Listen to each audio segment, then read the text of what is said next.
आमद से पहले मोहब्बत भरा। आप नारा बुलंद करें, नारे तकबीर, दोनों हाथ उठा के नारा रिसालत, नारा तहकीक, नारा हैदरी, नारा गौसिया।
फरमाया कि ए ईमान वालो, तुम्हारी आवाजें मेरे नबी की आवाज से ऊंची नहीं होनी चाहिए।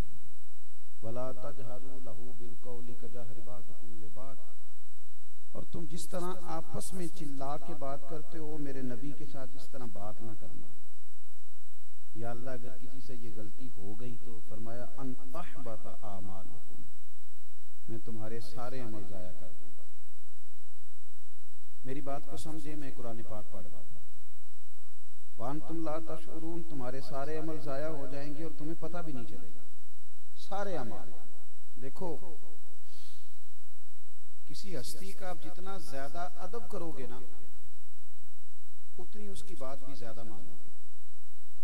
ज़हन बना लें आप, कोई आपको पता चलना वो फलां साहब आ रहे हैं कोयटा से, कराची से, पेशावर से, दूर दराज इलाके से, वो बैरून मुल्क से आ रहे हैं और आलिम साहब आ रहे हैं और हैं भी बड़ी दूर के, तो इंसान का ज़हन ना पीछे खिड़की पे दस्तक देता है कि यार इतनी दूर से बंदा, और बंदा भी काबिल है, बात सुननी चाहिए।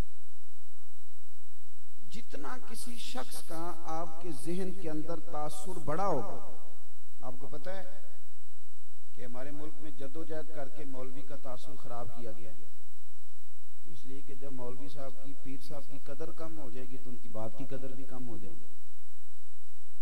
यहाँ कोई सियासी लीडर बयान दे दे तो शाह सुर्खियों में आता है, और शहर का सबसे बड़ा मुफ्ती कोई बयान दे दो वो भी आता है। ये एक पूरी जद्दोजहद होती है।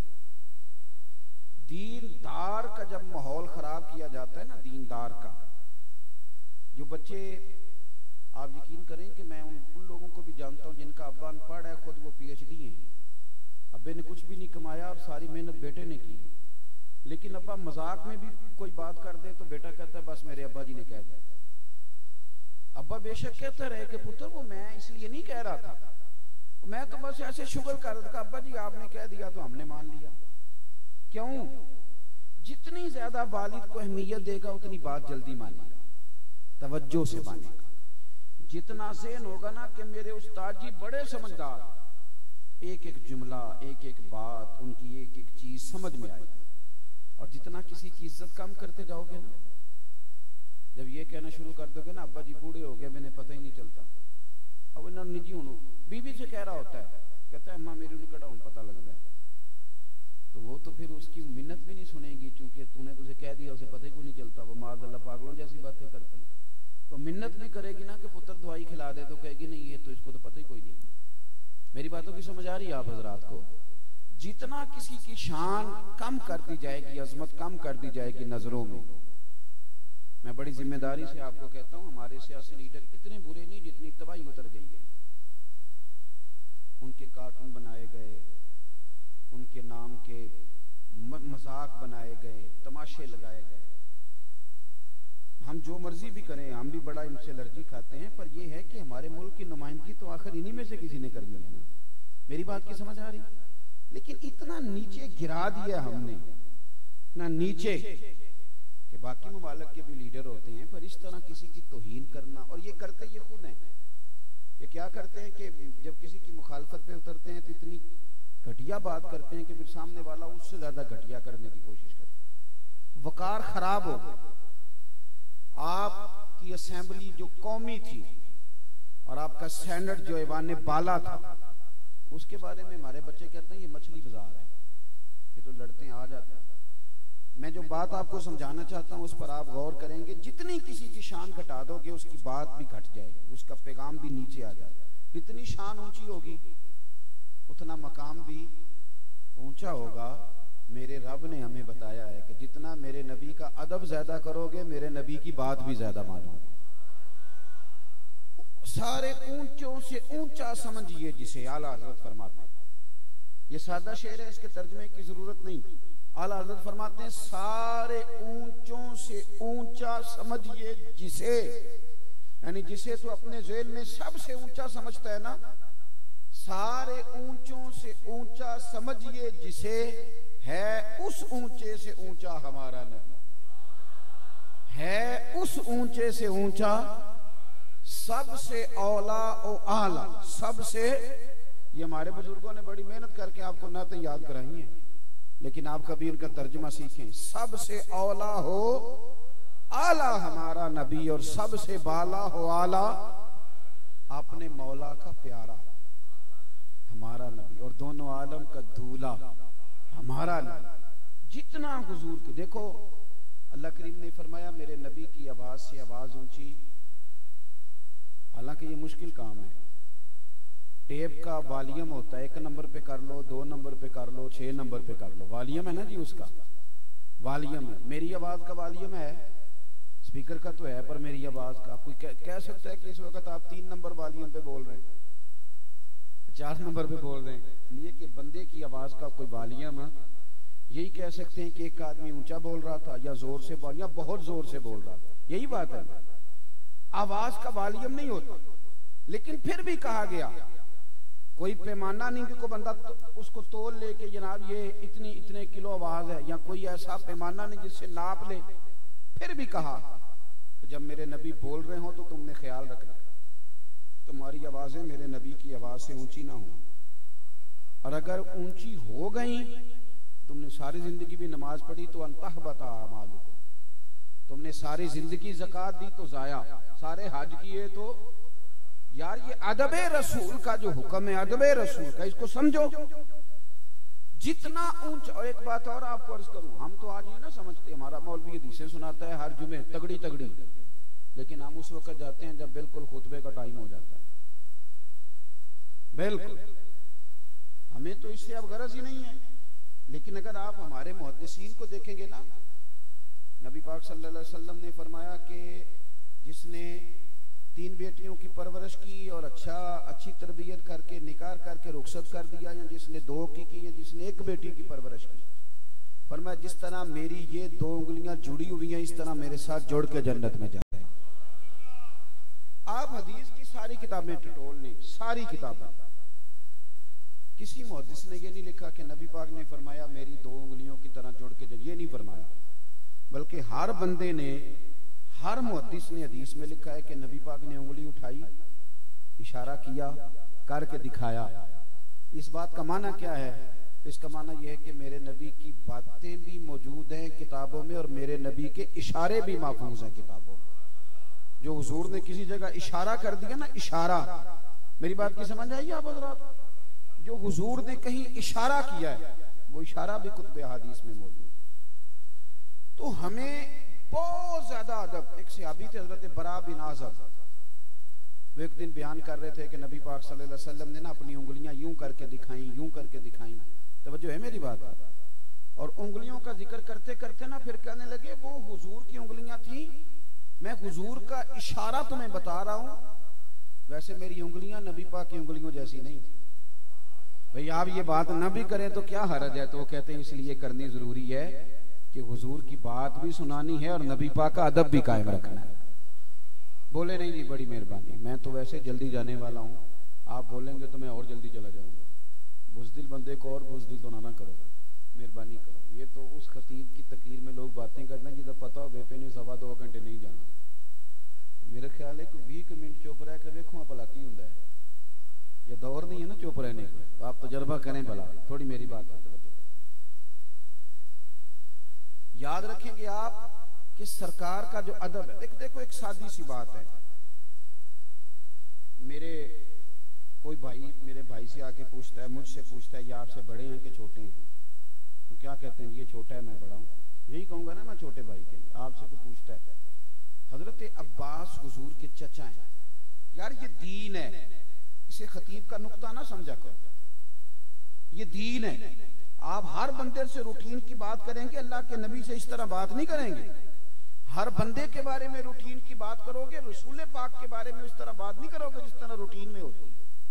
ये ना इसको जमहूरी हक समझो, ना इसकी आजादी राय समझो। वो ज़ाते रिसालत बराउल बरा है। हजरत अब्बास चचा हैं और हुजूर उनका खुद बड़ा अदब करते थे। जब वो आते थे तो नबी पाक खड़े हो जाते, हुजूर उठ के खड़े हो जाते और सरकार फरमाते कि आप आते हैं तो मुझे वालिद की याद आती है। हजरत अब्बास से किसी ने पूछा कि आप बड़े हैं कि नबी पाक? वो चचा थे, बड़े तो थे ना। आप बड़े हैं कि नबी पाक? तो हजरत अब्बास को कह देना चाहिए था कि मैं ही बड़ा हूं। यही गुफ्तगू होती है ना। इल्म कौन तोलता है, दौलत कौन तोलता है, हुस्न कौन तोलता है? आप बड़े हैं कि नबी पाक? तो हजरत अब्बास हंसे, फरमाने लगे बड़े तो हुजूर ही हैं, पर पैदा पहले मैं हुआ था। ये ज़ाते रिसालत के बारे में जो अंदाज़े तकल्लुम है, जो अंदाज़े गुफ्तगू है, भाई मेहरबानी करें आपकी बड़ी ज़रा मैं असल में ना जी थोड़ी मुझे तकलीफ ना महसूस करें, लेकिन थोड़ा टाइम दें, मेहरबानी करें जी, इतना लंबा मसला नहीं, अल्लाह आपको जज़ाए खैर। देखो उस मौके पर कि जब रूटीन में कह दिया जाता है कि मैं बड़ा हूं ये छोटा है, लेकिन हजरत अब्बास ने क्या कहा, कहने लगे बड़े तो हुजूर ही हैं, पैदा पहले मैं हुआ था। आप जब ज़ाते रिसालत के बारे में कोई लफ्ज इस्तेमाल करेंगे ना, ज़ाते रिसालत, और सहाबा एमरजेंसी में भी अदब नहीं भूलते थे, एमरजेंसी में मेरे भाई ने बड़ा नाम लिया, एक जुमला प्यार में जरा ज्यादा ही कह गए, वली कामल ही कह दिया। मैं 2-3 दफा सोच रहा था कि वो तो मैनू पता है ना, पता तो सारा है ना सरदार नू कीतियां दा, चलो पर्दा चपाया ही तेरा भला हो सी, अल्लाह इनको जज़ाए खैर अता फरमाए। प्यार में कह गए, लेकिन हम बड़े हकीकत पसंद लोग हैं, हम जो हैं उससे आगे नहीं बढ़ते, कोशिश करते हैं थोड़ा पीछे पीछे रहने। अल्लाह ताला हमें माफ़ कर दे, और ये आप लोगों की गवाहियाँ अल्लाह हमारे हक में कबूल करे कि या रसूलल्लाह ये 11 रबीउल अव्वल को आके आपके दीन की बातें करता, बस उम्मीद है इसी जरिए से रब करीम माफ़ी अता करे। इतना ही हम अपने आप को समझते, से ज्यादा नहीं। गौर करें, एमरजेंसी हो गई, यानी मेरे नकीब भाई बैठे थे, इन्हें मेरे सारे लकब आते थे, इन्हें कहना आता था पीरे तरीक़त, रहबर शरीयत, अल्लामा, मौलाना, मुफ्ती, सारा कुछ कह सकते थे, लेकिन खुदा ना खास्ता ये मेरे इमामे के शिमले को आग लग जाए, उस वक्त भी यही कहेंगे पीरे तरीक़त, रहबर शरीयत, मुफ्ती साहब, अल्लामा साहब, उन्हीं देर आग भावे सिर में पहुंच जाए। उस वक्त ये क्या कहेंगे, कहेंगे जनाब आग आग आग, यही कहेंगे, उसूल भी यही बनता है। उस वक्त अगर ये लकब पुकारेंगे तो ये तो लोग कहेंगे यार ये आप गैर अक्लमंदी का मुजाहरा कर रहे हैं, आप सीधा सीधा कहें मौलाना आग लग गई और पीर साहब आ गए आपके, इतने कहेंगे ना जनाब। गारे सौर में नबी पाक सल्लल्लाहु अलैहि वसल्लम के साथ हैं जनाब सिद्दीक़ अकबर, और सांप ने एड़ी पे डसना शुरू कर दिया। मेरी अम्मा जी कहते हम सन सप दा ते चोर दा ना ही पैड़ा है, ऐसे कहते ना सांप तो मसला ही खराब हो जाता है, वैसे ही बंदे डर जाते हैं। सांप डंग मार रहा है, डस रहा है, आप उठा के देखिए सीरत की किताबें, हजरत सिद्दीक़ अकबर वैसे नहीं रोए। हमारे शारहीन ने लिखा है कि सांप के जहर की गर्मी होती है, जब वो गर्मी चढ़ी तो आंसू खुद ब खुद निकल आए, जहर की गर्मी चढ़ी, आंसू निकले, हुजूर के चेहरे नूर पे गिरे, आंखें खोल के फरमाया क्या हुआ, मुझे बताओ सांप नजर आ जाए तो शोर होता है कि नहीं। अब हमारे यहाँ तो लोग ये रिवाज बन गया है, हमारे यहाँ तो ये पढ़े लिखे होने की अलामत है छिपकली देख के चीखे मारना, सही कह रहा हूँ आप, काकरोच देख के चीखे मारना ये अमीर होने की अलामत। कई दफा तो ऐसे बच्चे चीखे मार रहा है, एक बच्चा क्या हो गया, कहता वो काकरोच आ गया, मेरा दिल करता है 2 थप्पड़ और मारूं। ये कौम जिहाद करेगी जो काकरोच से डर रही है। ये लोग, ये बीबियां मुजाहिदों की माएँ बनेगी जिनको छिपकली से डर आता है, ये मुजाहिदों की माएँ बनेंगी। हजरत सफिया नबी पाक की चची हैं, एक जंग के मौके पर औरतों को किले के अंदर बंद कर दिया गया। किले के बड़े बड़े दरवाजे होते थे, आपने पुराने शहर देखे हैं, छोटी ईंट के बने होते थे, औरतें वहां बंद कर दी गई, सिर्फ बीबियां ही थी। यहूदियों ने कहा कि जरा पता करो कि यहाँ मुसलमान भी मर्द भी कोई है कि सारी बीबियां ही हैं। एक ना यहूदी उन्होंने अंदर भेजा, वो किसी तरीके से अंदर घुस आया, बाकी बाहर खड़े थे, उसने सोचा कि मैं बाहर जाके बताऊंगा कि मेरी बीबियां तो हमला करेंगे, नुकसान करेंगे। अब वो जो अकेला आया ना अंदर, तो सफिया ने देख लिया हुजूर की चची, आपने फौरी तौर पे तलवार उठाई और उस यहूदी का सर रख के काट दिया, अल्लाह अकबर का, सर काट दिया। बीबियां कहने लगी बस, फरमाने लगी नहीं, इसे अब लगा के ना तलवार पे तो बाहर फेंकूंगी, सर को बाहर फेंकूंगी, यहाँ मर्द कोई नहीं है, मुसलमान मर्द। तो ये ना समझें कि मुसलमान बीबियां ऐसे ही हैं कि जो काफर मर्जी आएगा घुस जाएगा। कहा जनाब मर गया तो बात खत्म होगी। फरमाने लगी तुम्हें नहीं ना पता, वो सर उसका कटा हुआ था यहूदी का, उसको रख के ना तलवार की नोक पे तो हजरत सफिया ने बाहर फेंका, और जब वो बाहर फेंका तो जितने यहूदी बाहर खड़े थे वो दौड़ लगा दी उन्होंने। वो कहने लगे नहीं नहीं अंदर मर्द भी काफी है, बड़े मर्द हैं, वो दौड़ गए सारे। अब हजरत सफिया रज़ियल्लाहु ताला अन्हा औरतों से कहने लगी देखा तुमने, कि मेरी ये हिकमत कितनी कामयाब हुई, अगर इसको अंदर रख लेती तो शायद एक और भी आता। अब बात फेंका तूने समझ आई है।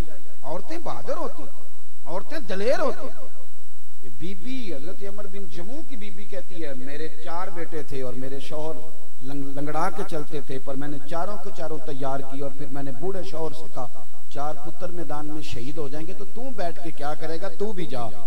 हजरत अमर बिन जमू कहते हैं, मैंने कहा मैं भी जाऊं तो कहने लगी फिक्र न कर, मैं भी आ रही हूं, तुम जिहाद करते रहना, मैं जख्मियों को पानी पिलाती रहूं। ये मुसलमान का मिजाज होता है, काकरोच से डर लग रहा है। क्यों जी?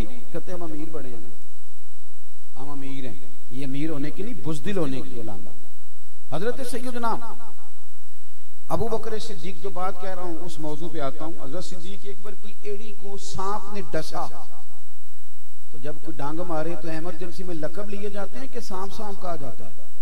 यहाँ सांप आ जाए तो क्या अलकाब पुकारेंगे, कहेंगे सांप सांप सांप, भाग जाओ सांप भाग, यही होगा ना। लेकिन जनाब सिद्दीक अकबर रदी अल्लाह तआला अन्हु को पता था कि इमरजेंसी जितनी मर्जी हो जाए, मुस्तफा का अदब नहीं भूलना। जब आंखों में आंसू हैं तो हुजूर सल्लल्लाहु अलैहि वसल्लम ने फरमाया, अबू बकर क्या हुआ? कहना चाहिए था ना सांप सांप सांप, क्या हुआ? तो कहने लगे फिदा का रूही व कल्बी या रसूल अल्लाह, सोनिया मेरी रूह भी कुर्बान, हुजूर मेरा दिल भी कुर्बान। तो हुजूर ने फरमाया हुआ क्या? कहने लगे फिदा का अबी व उम्मी या रसूल अल्लाह, सोनिया मेरी माँ भी कुर्बान, मेरा बाप भी कुर्बान। हुजूर ने फरमाया वो तो ठीक है, हुआ क्या? अर्ज़ की हुजूर कुछ भी नहीं हुआ, सांप ने डंग मार लिया। इमरजेंसी में भी नबी पाक के अलकाबात भूले। ज़ात रिसालत के बारे में अपने रवैयों, मुझे बड़ा शिकवा है सियासी कारकुनों से, मुझे बड़ा शिकवा है। आज किसी के लीडर के बारे में बात की जाए तो इनकी फेसबुकें भर जाती है, लेकिन हुजूर के बारे में बात होती है तो इन्हें ख्याल ही नहीं आता, ये समझते ही नहीं। ओ भाई, हम तो पेंडू और देहाती लोग हैं। हम तो बचपन में ना साथ वाले घर में को कहता था ना, ये अब्बा जी लड़ पड़ते थे, अम्मा लड़ पड़ती थी पड़ोसियों से कभी, तो छोटी उम्र में भी पता था, छोटी उम्र में भी तो कहते जरा ना करो, किसी ने बुलाई, असी नहीं जाना, असी ना लड़े, यही जवाब होता था ना। हालांकि लड़ाई बच्चों की बड़ों की होती थी, असी नहीं जाना, असी इन्हां नाल जिहदे नाल अब्बा लड़िया होवे, साडा ते ओहदे ते गुस्सा नहीं मुकदा, ते जिहड़ा नबी पाक दा बेअदब होवे। क्या बात करते हैं साहब, दुश्मन अहमद पे शिद्दत कीजिए, मुल्हिदों से क्या मुरब्बत कीजिए, और शिर्क ठहरे जिसमें ताजीम रसूल, उस बुरे मजहब पे लानत की। नेकी करना बदी करना अलग बात, लेकिन गैरतमंद मुसलमान बन के जीना, गैरतमंद। हुजूर की बेअदबी के मामले में कभी को बंदा खामोश ना रहे, अपने आप को तैयार रखे और थोड़ा सा ना तवज्जो दिलाए। ये कहते हैं जब मुजम्मत करते हैं, क्या कहते हैं हमारे हुक्मरान, पता क्या कहते हैं, क्या करते हैं? लेकिन मुजम्मत भी मर्जी की करते हैं। वो पेशावर में जब स्कूल पे हमला हुआ था तो अल्लाह जानता है मैं रात सो नहीं सका था, मुझे इतनी तकलीफ हुई, और तकलीफ का मामला था। लेकिन ब्रेकिंग न्यूज हुई, कौमी तराने चले, अब भी तो बच्चे मरे हैं ना, लेकिन सिर्फ फर्क ये है कि वो स्कूल के थे, ये मदरसे के हैं। इनको तो रोटी कोई वक्त पे नहीं देता, तो इनके कौन तराने पड़ेगा? सिर्फ ये कि ये कुरान पढ़ने वाले थे, खुदा का खौफ करे ये। और मुजम्मत करेगा मेरी तरह का कमजोर बंदा, वजीर आजम मुजम्मत नहीं करेगा। वे किसी दानश्वर ने लिखा था कि एक सेठ साहब ना नवाब साहब, नवाबों को वैसे झाड़ू देना चाहिए मस्जिद में, लेकिन जिस सेंस में उसने बात की उसको समझना। वो कहते हैं एक बहुत बड़ा मालदार बंदा मस्जिद में झाड़ू दे रहा था, तो इमाम साहब आगे कहने लगे, चौधरी साहब आप क्या कर रहे हैं? उसने कहा झाड़ू दे रहा हूं ताकि सवाब होगा। कहने लगा ये सवाब आप किसी गरीब को लेने दें, आप लेंटर डलवाएं, आपको सवाब होगा। ये वाला सवाब जो है ना, नहीं समझ आई आपको? ये सवाब आप किसी गरीब के खाते में आने दें, ये वाला सवाब, चूंकि वो बेचारा नहीं ना दे सकता 20 लाख रुपया, ये किसी गरीब के माड़े के खाते में आने दो, आप लेंटर डलवाओ मस्जिद का, आपको सवाब होगा।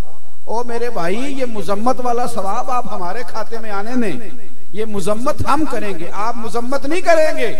आप उन्हें कहेंगे कि यहाँ बाद आ जाओ या फिर जिहाद के लिए तैयार हो जाओ, आप मुजम्मत नहीं करेंगे। मुजम्मत तो कमजोर लोग करते हैं, आप अपना मनसब देखें, आप अपना मनसब देखें, आप मुजम्मत नहीं करें। मुसलमानों, रसूलुल्लाह का प्यार, नबी पाक का अदब, और हुजूर के मामले में जज्बाती होना। अमीर मिल्लत पीर जमात अली शाह साहब मुहद्दिस अली पूरी रहमतुल्लाह अलैह फरमाते हैं कि जब तहरीक चल रही थी ना पाकिस्तान की, तो हम पाकिस्तान के हक में तकरीरें करते थे। पाकिस्तान का मतलब क्या? ते जलसे वाले ते आंदे ने पाकिस्तान का मतलब जमहूरियत है। इन्होंने पूछो भी है भी किसी तकरीर च आख्या करो पाकिस्तान का मतलब क्या? हालांकि तो सारे पता है कि पाकिस्तान का मतलब क्या, ला इलाहा। तो ये तो कहते नहीं जमहूरियत बहाल करानी है, यही मकसद है इनका। पता नहीं वो किस खिचड़ी का नाम है, हमें तो समझ नहीं आता। आप जमहूरियत बहाल कराएंगे, एक लीडर मरता है तो उसका बेटा गद्दी नशीन बन जाता है। आप जमहूरियत वाले हैं, आप जमहूरियत पसंद है तो पीछे हटें, किसी और को मौका दें, फिर पता चलेगा आप जमहूरियत पसंद है।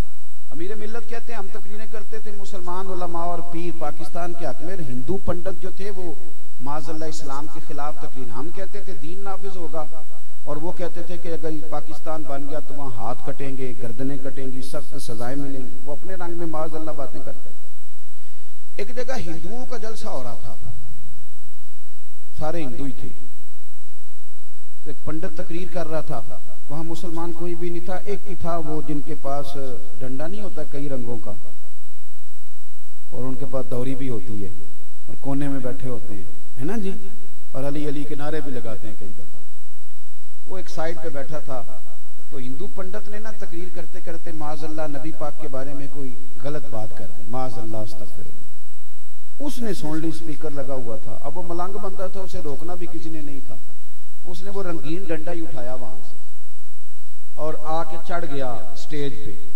कहता है पंडित को मारिया मैं एक ही है, मारिया जरा मैं संभाल के आ। कहते एक ही लगाया है, की कहते हो 100 सुनार दी एक ही बस तगड़ी सी कर। कहते हैं एक लगाया पीछे सर पे, पंडित ढेर हो गया, मर गया। लोगों ने गिरफ्तार कर लिया, जेल में चला गया। पीर जमात अली मुहद्दिस अली पूरी कहते मैं मिलने गया तो मैंने उसे कहा यार बात सुन, नमाज तो पढ़ता नहीं, दाढ़ी तूने रखी कोई नहीं, काम तूने बड़ा तगड़ा किया है। तो कहते हैं पीर साहब के उस बंदे ने कमाल की, मुझे वजद हो गया। कहने लगा पीर साहब आप दुआ करें ना मैं नमाज पढ़ूं। मैं नमाज नहीं पढ़ता, मेरी गलती है, दाढ़ी नहीं रखी मेरी गलती है, मैं मस्जिद से दूर हूं मेरी गलती है, पर पीर जी मैं गुनाहगार हूं, पर अपने नबी का गद्दार तो नहीं ना। ये गुनाहगार और गद्दार में फर्क होता है। मैं गुनाहगार हूं, गलती पे हूं, दुआ करें मैं सही हो जाऊं, पर मुझसे हुजूर के लिए गद्दारी ये तो नहीं ना हो सकता कि मेरे सामने कोई हुजूर की बेअदबी कर जाए, ये मुमकिन नहीं। और वैसे भी छोड़ देंगे हमारे लीडर हमें कहना कि हम गए थे अक़वाम मुत्तहिदा में तो फ्रांस का सदर जफ्फी डाल के मिला और चाइना का सदर जफ्फी डाल के मिला। ना ना ना हत्ता तत्तबिया मिल्लतहुम, कुरान कहता है ये तुमसे राजी नहीं होंगे जब तक तुम इनके दीन की पैरवी न करो। ये तुमसे राजी हो सकते, आप अपना तशख़्ख़ुस ठीक रखें। नबी पाक के अदब के मामले हमने ना सारी जिंदगी किताबों में यही पढ़ा कि जब हुक्म आ जाए तो फिर हुक्म मानना, अदब नहीं करना। लेकिन मिशकात शरीफ में एक अजीब हदीस है, बस मैं बात समेटने लगा हूँ। हजरत सैयदना अलीउल मुर्तज़ा शेर खुदा करमल्लाहु तआला वजहुल करीम की ने नबी पाक ने ड्यूटी लगाई। जब मुआहिदा लिखा जा रहा था ना हुदैबिया का, सुलह हुदैबिया का, कुफार के साथ सुलह, तो ड्यूटी लगाई चली आप लिखें। मुआहिदा लिखा गया, हजरत अली ने लिखा कि मुहम्मदुर रसूलुल्लाह, सारे पढ़िए दुरूद शरीफ सल्लल्लाहु तआला अलैहि वसल्लम, मुहम्मदुर रसूलुल्लाह सल्लल्लाहु अलैहि वसल्लम और कुरैश मक्का के दरमियान मुआहिदा। हजरत अली ने जब ये इबारत लिखी तो वो बोल पड़े कुरैश, वो कहने लगे कि ये मोहम्मद रसूलुल्लाह नहीं लिखे, माज़अल्लाह मोहम्मद इब्ने अब्दुल्लाह लिखे। इसलिए कि अगर हम आपको रसूलुल्लाह मान जाए फिर तो झगड़ा ही खत्म हो गया। मोहम्मद इब्ने अब्दुल्लाह लिखे, हुजूर मोहम्मद इब्ने अब्दुल्लाह हैं कि नहीं? तो नबी पाक सल्लल्लाहु अलैहि वसल्लम ने फरमाया कोई मसला नहीं, अली इस तरह करो रसूलुल्लाह काट दो, मोहम्मद इब्ने अब्दुल्लाह लिख दो। हजरत अली को हुक्म मानना चाहिए था ना, हुजूर का हुक्म था। हजरत अली चुप कर गए। नबी पाक ने फिर फरमाया अली ये रसूलुल्लाह काट दो, मोहम्मद इब्ने अब्दुल्लाह लिख दो। चुप कर गए मौला अली। तीसरी दफा कहा तो हजरत अली ने पता क्या कहा, मौला अली जैसा सच्चा कायनात में दूसरा कोई नहीं। हजरत अली फरमाने लगे सोनिया मुझे अल्लाह की इज्जत की कसम, मुझे रसूलुल्लाह का लफ्ज काटना आता ही नहीं। मुझे ये काटना ना ये नहीं काट रहा, मुझे आपके कसीदे लिखने आते हैं पर काटने। एक बंदे ने भी एतराज नहीं किया कि अली लिखना आता था, और जिसे लिखना आता है उसे काटना भी तो आता है ना। कलम हाथ में है तो काटो, हजरत मौला अली शेर खुदा ने उम्मत को बताया कि हमें नबी पाक के कसीदे पढ़ने आते हैं, पर नबी पाक के खिलाफ ना बात सुन सकते हैं और ना हम किसी को करने देंगे। अपने बच्चों को, आने वाली नस्लों को ये बतलाएं, जितना हुजूर का मकाम हमारी नजर में बुलंद हो, जितना बुलंद, और आज बुलंद है अल्लाह के फजल से, ये है। आप यकीन करें, मैंने बड़े बड़े क्लीन शेफ और बड़े बड़े दीन से दूर तालिब इल्म देखे। वैसे हम जितनी मर्जी बातें सुनाएं, वो कहते हैं मौलवी साहब दौर बदल गया, लेकिन हुजूर की हदीस सुनाएं तो चुप कर जाते हैं। हाँ, चुप कर जाते, कहते अच्छा हुजूर ने फरमाया, चलो फिर ठीक है। ये उम्मत के अंदर ज़ौक़ है, काफिर इस ज़ौक़ को खत्म करना चाहता है। मेरा और आपका जिम्मा ये है कि हम शान रिसालत के मामले में, नबी पाक की अजमत के मामले में हम बुलंद बाला बात करें, हम अपने बच्चों को बतलाएं, हम सिखाएं कि पुत्र हमारी निजात अगर है तो दामन मुस्तफा के साथ। नबी देखो, इधर देखो, मैं पहले भी मैंने यहां कहा था, लेकिन आज क्योंकि मौजू वो वाला है, हालात इस तरह के बने हुए हैं। माँ अपने बच्चे का नाक साफ करे भी ना, अगर नाक साफ करे ना, अव्वल तो हाथ से करती नहीं, टिश्यू पेपर से करती है, कपड़े से करती है। अगर कभी नाक से, उसका अपना बच्चा है, लेकिन नाक साफ करे तो यूं करके फेंकती है। लेकिन आप बुखारी पढ़ें, उर्वा बिन मसूद सख्फी जब हुदैबिया में रहे और काफिरों की तरफ से नुमाइंदे बन के आए थे, वापस गए तो उन्होंने पूछा क्या हालात देख के आए? कहने लगा यार मैंने दुनिया देखी है। उसने वो लोग भी, वो बादशाह भी देखे थे जो अपने आप को सजदा कराते थे माज़। उसने कहा मैंने दुनिया देखी है, पर जो अदब मोहम्मद अरबी के गुलाम उनका करते हैं। कहने लगा यार अजीब मामला है कि वो नाक में पानी डाल के निकालते हैं, ये बुखारी है, और मैंने देखा है कि वो लोग हुजूर के नाक से निकली रीठ जमीन पे गिरने नहीं देते, हाथों पे लेके चेहरों पे मल लेते। उसने कहा मैंने अजीब मंजर देखा है कि वो वुजू करते हैं और जो कतरे उनके वजूद से लग के गिरते हैं वो जमीन पे नहीं गिरने देते। और माड़े बंदे नहीं, अब्दुल रहमान इब्ने औफ जैसे रईस, उस्मान गनी जैसे मालदार, उमर जैसे सियाने, अली जैसे बहादुर, बिलाल हबशी जैसे मेहनती, मैंने सारे देखे लाइनों में खड़े हैं। जिसको पानी का कतरा मिल गया, जिसको नहीं ना मिला, उसने जिसे मिला था उसे कहा जरा हाथ करीब कर, मैं तेरे हाथ से हाथ ही मस कर लूं, तुझे रसूल कायनात सल्लल्लाहु तआला अलैहि वसल्लम। एक अंग्रेज ने पिछले दिनों तहकीक की, कहने लगा पता करना है दुनिया में लोग हंसते किस जगह ज्यादा, रोते किस जगह ज्यादा। तो तहकीक करते करते कहने लगा मैंने देखा है ये हंसते भी सबसे ज्यादा गुंबद खजरा पे, पहली नजर पड़ती है तो दिल ताजा हो जाता है। और कहते हैं फिर मैंने रोते भी ने सबसे ज्यादा रसूल पाक के रोजे पे देखा, हुजूर के रोजे पे, दुख सुना के रोते। जब पहुंच जाते हैं तो यूं लगता है कि जैसे कोई है जो इनकी बातें सुन रहा है। बड़ी उम्मीद है सरकार कदमों में बुलाएंगे, करम की जब नजर होगी मदीने हम भी जाएंगे, और अगर जाना मदीने में हुआ हम गम के मारों का, तो फिर मकीने गुंबदे खजरा को हाले दिल सुनाएंगे। और वेखो रोजे दे दुआले ने गुलामा दियां टोलियां, एक पिया सुनदा करोड़ां दियां बोलियां, एक पिया सुनदा। हज़रत शाह अब्दुल हक साहब अलाहाबादी कहते मैं हुजूर के रोजे पे गया तो मेरे पैसे चोरी हो गए, आदत नहीं थी किसी के मांगने की, भूख लग गई तो गुंबद खजरा के करीब ही सो गया। तो रो के कहा सोने मैंने तो कभी हाथ नहीं पिलाया और आज सुबह से भूखा हूँ। कहते मैं सोते में देखता हूँ ख्वाब कि गुंबद शरीफ का दरवाजा खुला और हुजूर ने रोटी मेरे हाथ में थमाई। कहते मैं खाते खाते सोच रहा था कि ये तो ख्वाब है, सोते सोते सोच रहा था ये तो ख्वाब है।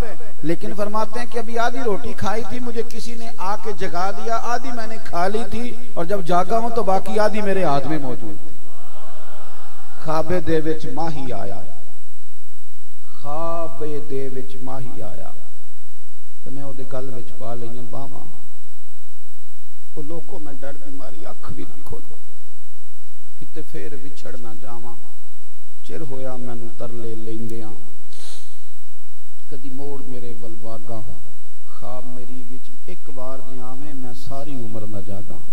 मेरे अजीज याद रखें नबी पाक सल्लल्लाहु अलैहि वसल्लम के साथ वो वाला रिश्ता जिस रिश्ते में जज्बातियत हो, जिसमें वफा हो, जिसमें प्यार हो, जिसमें करम, जिसमें अता हो, जिसमें हुस्न हो। हमारा दिल भी गवाही दे, हमारी तबीयत भी गवाही दे कि हमें हुजूर से प्यार है। बड़ा सोना आपका पिंडाल है, और बड़ी मोहब्बत से ढेर सारे लोग आए। आप अपनी अपनी जगहों में बैठिएगा इसी तरीके से, क्योंकि मजबूरी होती है, ये दिन बड़ा आपको पता है मसरूफ़ होता है, सुबह पे सारे मामलात भी देखने। आपकी महफिल इंशाल्लाह सजी हुई है, इसे सजा रहना चाहिए। महफिलें सरकार की हैं, लोग तो आते जाते रहते हैं, आप लोग इसी तरह बैठेंगे और जो प्रोग्राम